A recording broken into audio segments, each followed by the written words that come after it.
बिस्मिल्लाहिर्रहमानिर्रहीम। अस्सलाम वालेकुम। नाइम रोज़ टीवी मुबारक जीद आपकी खिदमत में हाज़िर है। नाज़रीन, हमारा चैनल नाइम रोज़ टीवी सब्सक्राइब करें ताकि आने वाले प्रोग्राम आपको मिलते रहें। नाज़रीन, आज 7 सितंबर है और हमारे साथ जर्मनी बर्लिन से होंगे डॉक्टर शकील साहब।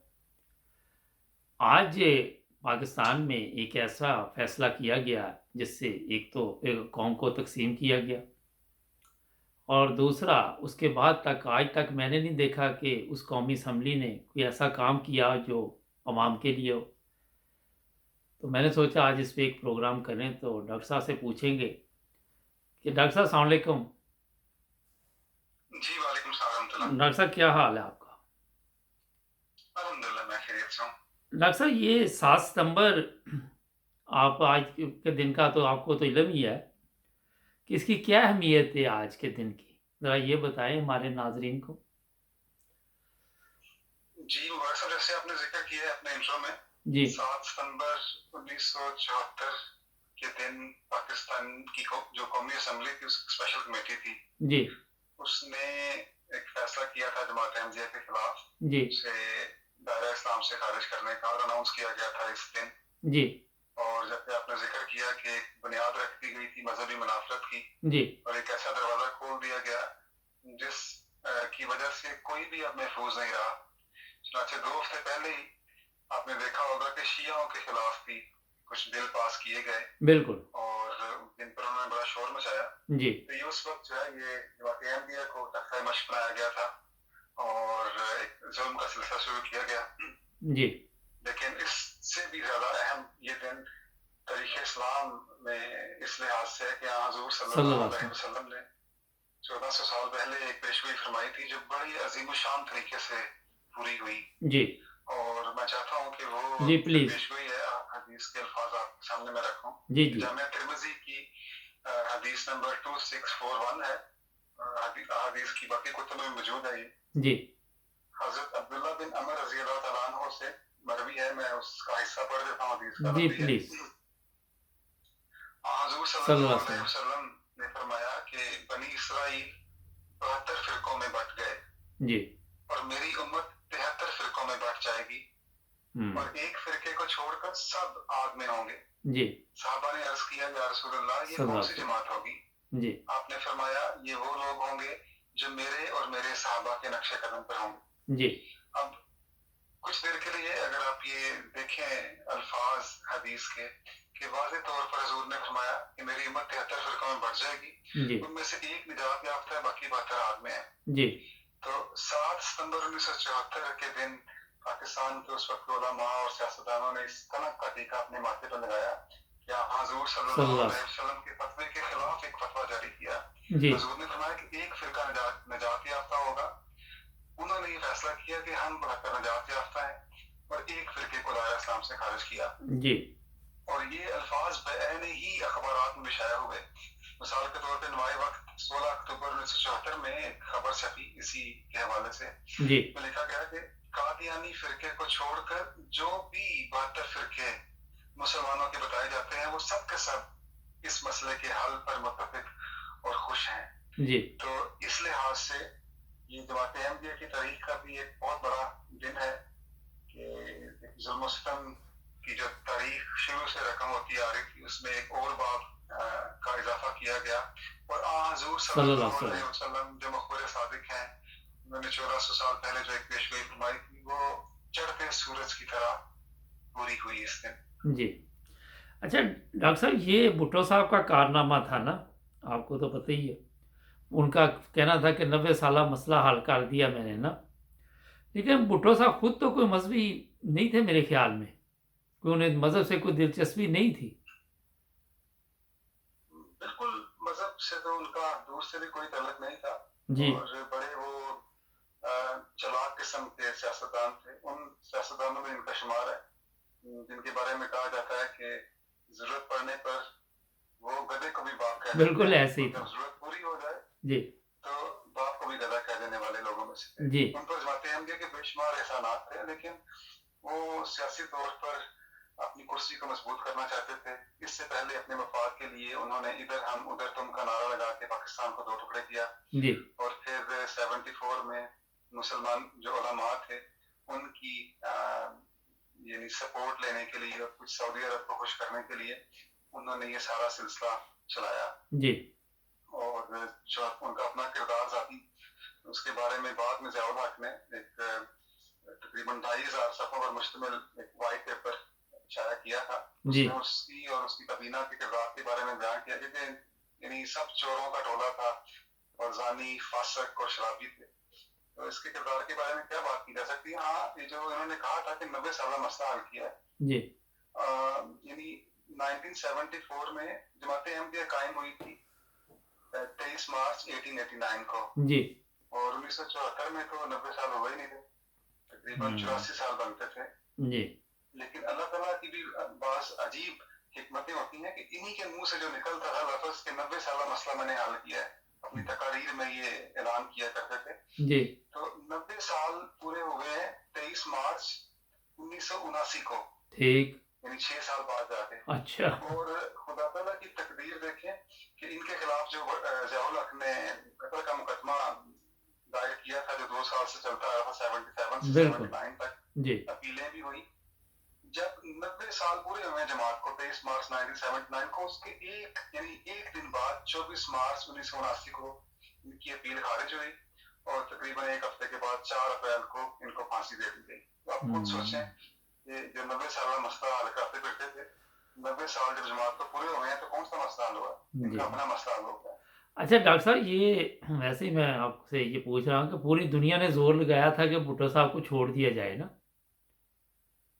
कोशिश की थी ना, काफ़ी ममालिक जो इस्लामी थे उन्होंने भी कोशिश की थी, लेकिन उसके बावजूद भुट्टो साहब के साथ जो जेल में सलूक हुआ, और उस वक्त तो इनका किसी ने साथ ही ना दिया। जब खुदा ताला की तरफ से पकड़ आई है तो फिर तो सब कुछ सामने बेबस था ना।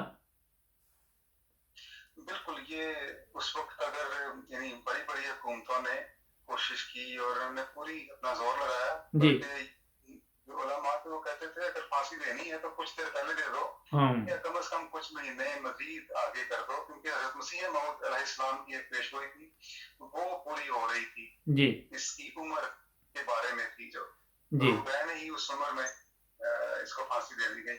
मेरे इल्म में अभी पूरे तौर पे वाज़ेह नहीं है, लेकिन वो एक यानी अल्फाज थे कुत्ते पे कुत्ता हाँ मरेगा जी उसके। ऐसे ही जी। हाँ, 70 साल की उम्र में शायद, तो वो बहन ही उसी नहीं 70 साल उम्र जब नहीं, कम उम्र थी वो, आपको गलती लग रही, मेरे हाल 54 साल थी या 12 इतनी थी। बिल्कुल बिल्कुल ठीक, हाँ जी बिल्कुल हाँ जी, मुझे याद नहीं है जी जी वो 53 साल या 54 साल बनते ऐसी हैं। थी कोई वो बहन ही उस साल जब उसकी सालगिरह है उस साल में कदम रखा है तो वो उसको फांसी दे दी गई है। जी बिल्कुल, आपने दुरुस्त फरमाया। और अच्छा डॉक्टर साहब, मैं खुद भी प्रोग्राम कई किए इसी पे, क्योंकि मुझे खुद कि ये जो इसकी कबीना में लोग थे, कौमी असम्बली जिसको ये कह रहा था, या पीपल्स पार्टी में जो लोग थे, उनको तो खुद इस्लाम का पता नहीं था किसी किस्म का भी ना। बिल्कुल हाँ जी, ये किसी किस्म का कुछ भी नहीं पता था इनको, और मैं जैसे कहा कि एक सियासी फैसला था जी और अपनी सियासत को मजबूत करने के लिए करवाया गया। और उनके किरदार के बारे में तो ज़ियाउल हक है जो बाद में इस्लाम के बड़े चैंपियन बन के उभरे और बड़ी अपने दौर पे खिदमत उन्होंने अदा की। उन्होंने जो वाइट पेपर शाया किया उसमें लिखे है उनका किरदार। और लेकिन मैं आपको बताऊं जी कि इन्होंने बड़ा जुल्म किया है पाकिस्तान के साथ। वो बिल्कुल बात दुरुस्त आपकी। यानी उस कबीना में वो उलमा शामिल थे जो पाकिस्तान के क़याम के खिलाफ थे, जो कायदे आज़म को काफ़िर आज़म कहते थे पाकिस्तान नहीं ये पाकिस्तान बनने जा रहा है। जी उनमें वो भी उनके यानी नुमाइंदे शामिल थे जिनके बड़ों का ये कहना था कि एक काफिरा के वास्ते इस्लाम को छोड़ा। ये कायदे आज़म है कि काफिर आज़म, इस तरह के अल्फाज थे अपने दरसों में कहा करते थे ये। जी तो वो वाले यानी पाकिस्तान जमायत में वो आगे आए, उन्होंने फैसला किया। लेकिन 74 में इन्होंने बुनियाद रख दी मजहबी मुनाफरत की, जिसकी वजह से पाकिस्तान पीछे का पीछे होता होता आज जिस हालात में खड़ा है सबके सामने है।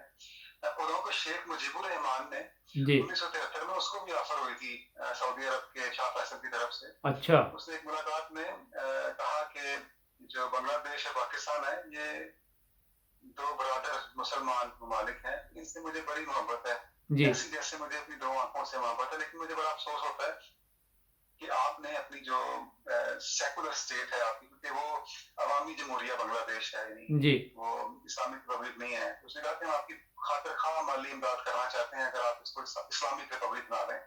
ठीक तो शेख मुजीब, जिसको गद्दार कहा जाता है पाकिस्तान में, वो उसने बड़ा एक तारीखी जवाब दिया कि हम मक्का मदीना की जो कि आप वाली हैं उसके, हमारे बंगाली जो है सबके सब बड़ी अकीदत रखते हैं आपसे, जी ये हमारा अवाम का दस्तूर है, इसको हम तब्दील नहीं कर सकते। और उसको यानी उन्होंने वहां पे मना किया। और फिर आप देख लें कि बांग्लादेश तरक्की पे तरक्की ही करता चला जा रहा है, और पाकिस्तान में जो मजहबी मुनाफरत है वो रुकने में नहीं आ रही। अच्छा, ये बात भी बड़ी अच्छी आपने की कि बांग्लादेश ने अपनी कौमी असम्बली में कोई इस तरह का बिल नहीं लेके आए, वहां पे भी ये मौलवी जाते हैं शरारतें करने, है ना? कौमी असम्बली की तो दूर की बात है, मैंने आपके जो सामने ही रखा है, कमाल हुसैन जो बांग्लादेश के हैं, जी उन्होंने अपने एक आर्टिकल में जो quest for freedom and justice Oxford university में पब्लिश है, उसके सफा नंबर 191 और 92 में ये लिखा है कि उसको भी यानी 73 में शाह फैसल को ऑफर हुई थी कि तुम जी सिर्फ बांग्लादेश का जो नाम है ना वो इस्लामी जमहूरिया बांग्लादेश रख दो, हाँ जी। और तुम्हें बेहतरीन किस्म के हम यानी अमदाद करेंगे। उसने साफ मना कर दिया था। अच्छा, ये नाम रखने से, अगर कोई नाम रख ले तो अपने आप को चेंज ना करो तो उससे भी फर्क पड़ जाता है।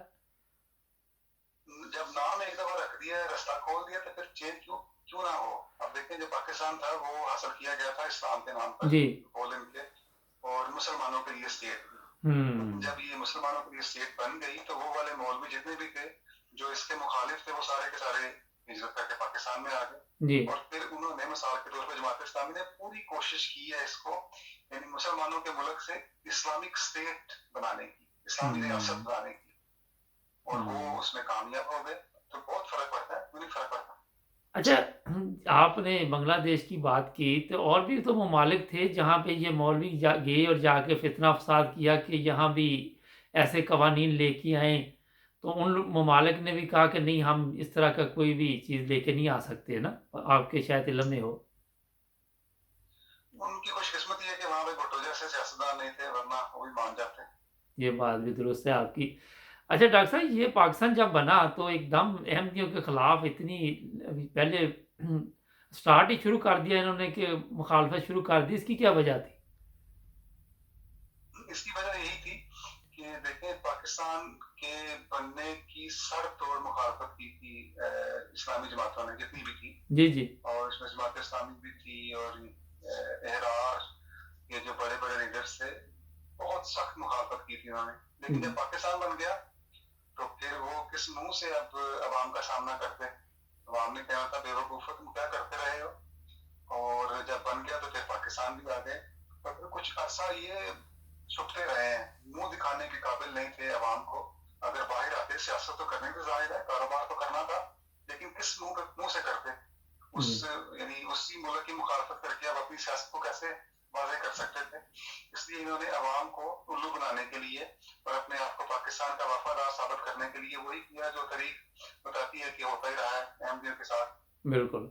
इन्होंने देखा कि जमात अहमदिया को तख्ता मशकलात है, मासूम जमात है, कमजोर है, कोई भी इसके साथ नहीं है, इसके खिलाफ हम बात करते हैं। और वही कुछ उन्होंने किया है।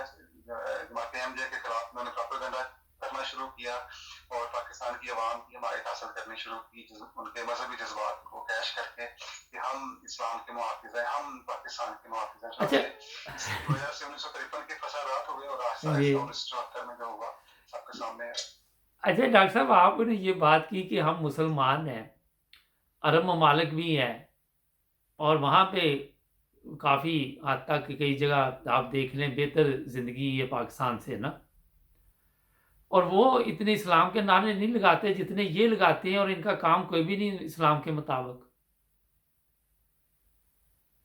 असल में ये उस कौम से तल्लुक रखते हैं जो बिगड़ी हुई थी बहुत ज्यादा। जी पंजाब का इलाका है जी इसमें यानी पूरी दुनिया के जो सबसे ज्यादा बिगड़े हुए उलमा थे वो इसी जगह पे थे। इसलिए हज़रत मसीह मौद को भी अल्लाह ताला ने इस जगह पर भेजा था ताकि अपनी खुदाई साबित करे कि जहाँ पर सबसे ज्यादा गंदगी है, मुखालफत है, वहां पर मैं अपने मुरसल को भेजूंगा और उसे कामयाब करके दिखाऊंगा। अच्छा, ये बात ये बात आपने बिल्कुल दुरुस्त है। जी बड़ी अच्छी की कि जब नबी पाक सल्लल्लाहु अलैहि वसल्लम भी अरब ममालिक में आए तो कहते हैं उनकी भी हालत बहुत ख़राब थी। आपने वो प्रोग्राम तो किया उस पे आपने? जी बिल्कुल, मैंने वो प्रोग्राम किया नाइन ब्रदर्स पे, आपने सुन ही लिया है। जी, जी। तो वो बहुत ज़्यादा सबसे ज़्यादा गिरी हुई कौम थी। जी, जी। लेकिन हज़ूर सल्लल्लाहु अलैहि वसल्लम ने अपनी दुआओं के तुफ़ैल और अल्लाह ताला की ताईद के साथ उसी कौम को सबसे नायाब और सबसे कीमती कौम बना दिया।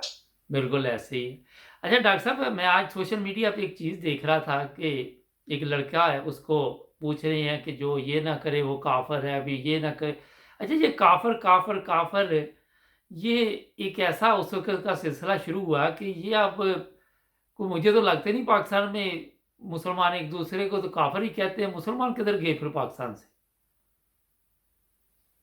हाँ जी, बड़ी दिलचस्प बात है ये, और इस चीज़ से तंबीह भी की थी उस वक़्त जमात अहमदिया के जो खलीफा हैं, तीसरे खलीफा खलीफा मसीह सालिस। सालिस जी। मिर्ज़ा नासिर अहमद, कि आप ये ना करें।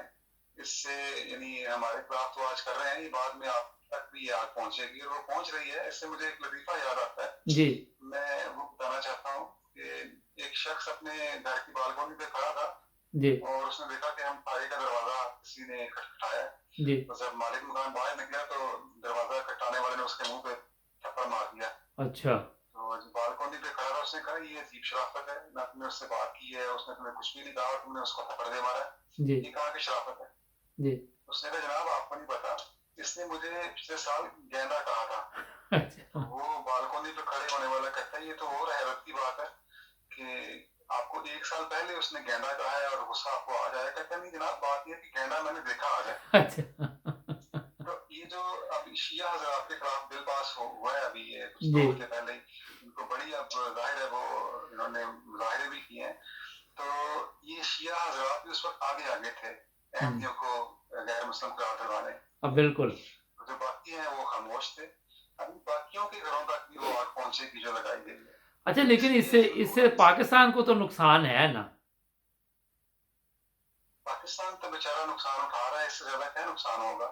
ये वो मुल्क जो खुदा तआला के नाम पर हासिल किया गया, उसी मुल्क में कलमा तोड़ने की बुनियाद रख दी गई 1974 में। मसाजिद से कलमा तौहीद जो है वो तोड़े जाते हैं, जी। बिस्मिल्लाह हटाई जाती है।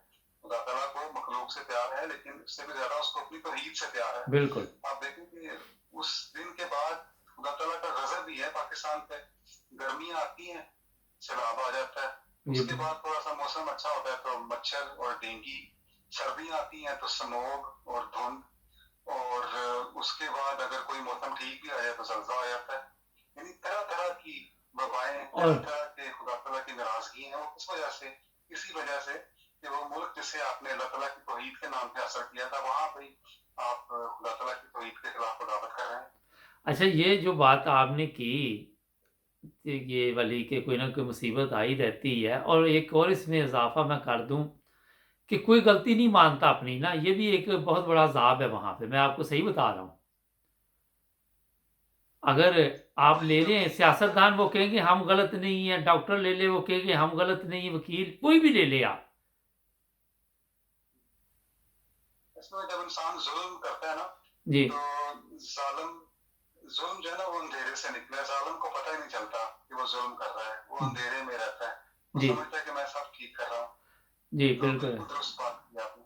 तो वहाँ पे एक चीज़ आपने देखी डॉक्टर साहब, अगर कोई खुदा तआला की तरफ से अज़ाब ना आए तो ये कौम आपस में ही लड़ती रहती है, सड़कों पे मार रहे हैं, तशद्दुद, पुलिस तशद्दुद, कोई ना कोई अज़ाब आया ही रहता है। बिल्कुल, अल्लाह ताला बचाए इस कभी कभी मुल्क को चीनी गायब, फैलते कभी हुए। आटा गायब, कभी ऑयल तेल गायब, कोई ना कोई ये चलता ही रहता है। यूरोप में ये चीज़ें आपने देखी कि हो ही नहीं सकता ये चीज़ें गायब हों कभी भी। बिल्कुल ठीक बात है। अभी कोरोना वायरस था डॉक्टर साहब, तो लोगों ने चीज़ें ले भी ली, लेकिन उन्होंने फिर भी यहाँ ख़त्म नहीं होने दी ना। बिल्कुल ठीक बात है। तो दूसरी बात ये डॉक्टर साहब ये बताइए कि आपके ख़्याल में ये अब शिया को इन्होंने काफ़िर करना, फिर दूसरे को करना, एंड पे क्या आपको नज़र आता होगा? ये तो मैं कुछ नहीं कह सकता हूँ, लेकिन अल्लाह करे कि जो अवाम है वो जल्दी होश के नाखुन ले। जी। जो जहाँ तक तारीख बताती है, इस तरह की हरकतों का आखिर ये होता है कि जो अवाम है या लोग हैं वो मजहब से नफरत करना शुरू कर देते हैं। बिल्कुल जैसे मैं ऐसे पहले ही। भी बता चुका हूँ अपने जी, प्रोग्राम में बिल्कुल। कि ईसाइयत की तरीका हमें यही बताती है कि वहाँ पे भी जब खुदाई फौजदारी का निज़ाम शुरू किया ईसाई पादरियों ने, तो आस्ता आस्ता आस्ता करते बिल्कुल, करते अवाम जो है वो ईसाइयत से और उसके बाद बिल्कुल। मजहब से मुतनफ़िर हो गई, खुदा को ही मानना छोड़ दिया। जी, तो डॉक्टर अल्लाह साहब। करे कि पाकिस्तान के लोगों की हालत हो। अल्लाह अल्लाह रहम करे। बड़ा डॉक्टर साहब कोई आखिरी मैसेज, टाइम ख़त्म हो रहा है प्रोग्राम का। बस बहुत शुक्रिया आपका, चलिए, और मेरे ख्याल में जज़ाकल्लाह। काफ़ी बातें कवर हो गई हैं। आपका भी बहुत आपसे बात शुक्रिया, बड़े करके अच्छे तरीके से डॉक्टर साहब आपने बताया। बाकी अल्लाह ताला रहम करे, बड़ी कुर्बानियों से पाकिस्तान लिया हुआ है। हमारे लोगों को समझ आनी चाहिए, होश से काम लेना चाहिए। दुनिया तरक्की कर रही है और हम वहीं काफ़र काफ़र के चक्कर में पड़े हुए हैं। और या तो खुद भी बंदा कोई ऐसा काम कर रहा हो कि मुसलमान वाली हालत हो अपनी। क्यों जी डॉक्टर साहब? फिर ही बंदा किसी को कह बिल्कुल। सकता है ना। तो अब यही चीज़ें हैं कि मैंने वैसे ही किसी को कहा, यार उसको समझाना सिगरेट ना पिया करे ना। वो कहता है, यार मैं तो खुद पीता हूँ, उसको मैं क्या समझाऊँ ना। बात उसने बोली अच्छी की कि मैं उसको कहूँगा, वो कहेगा आप भी तो पीते हैं ना। हाँ जी। बिल्कुल। तो डॉक्टर साहब बहुत शुक्रिया। नाइन ब्रदर्स टीवी को नाजरीन सब्सक्राइब करें और जुड़ जाए नाइन ब्रदर्स टीवी के साथ। अगले प्रोग्राम फिर हाजिर होंगे। अपना ख्याल रखें। अल्लाह हाफिज़। शुक्रिया डॉक्टर साहब, अल्लाह हाफिज़। जी, शुक्रिया।